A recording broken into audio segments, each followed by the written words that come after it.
po ay mahalaga para may prevent po natin yung mga sakit na pwede natin makuha sa ating mga kinukonsumo na pagkain. So mabibuild din natin ang trust ng ating mga customer po. So ito po yung tumutulong sa atin para balik-balik po. Panatilian nga na dalos di area kayo po. Wala ko nga panatili kayo nga na dalos di store kayo po yawan di nakawarawara po siya. No daman ti tables or stay na dagito ko yatas dalos ang kayo kaya ito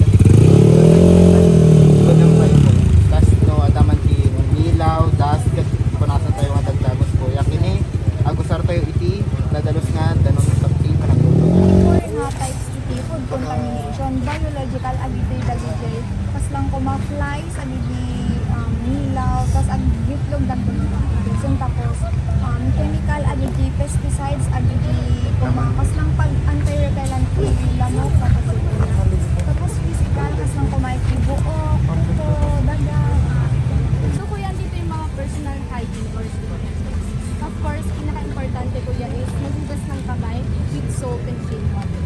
Second kuya, wear clean apron, gloves, and clothes. And third, tie or cover your hair para hindi mo tayo mga kung ano mo yung nasa bot mo dun sa ginadagdag mo. Siyempre ma, healthy kami sa pamilya. Kasi that's food safety is Ang food safety po ay na-prevent po ng foodborne diseases na maaaring lumako sa ating mga sinaserve po tayo sa ating mga customer po na nakakakomplete po sa mga nararamdaman or mga hindi natin gusto mag-boxing po. no kaya nga kasapulan nga na safety food nga kantanin tayo tapno may prevent tayo lang saksakit ang kayo hindi tapno may tapno naglipas na tayo ang kayo pagkatiwalaan ang kayo sila ko tayo sa kayo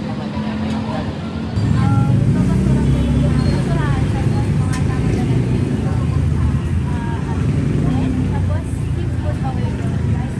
Dapat po rice po or gas.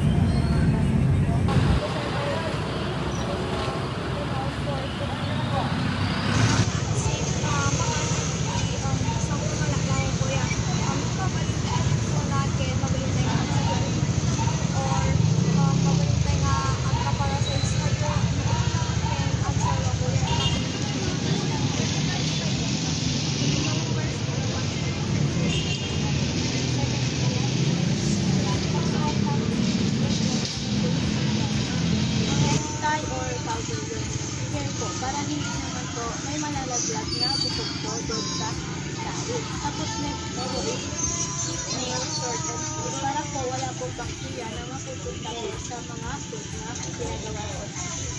Then next po is do not handle food with stick. Baka po kasi may mga germs or kabuto po mapupulot sa pagkain po. Katawag man yung salas yung kwa So, bali. Dapat ako sir kayo tinatalos na utensils mo. Tapos, dapat talaga tayo na pagkakagulat na atin po. Tapos, siyempre tayo nagawin broken hook. Tapos, tayo dapat na igaman food with your hands.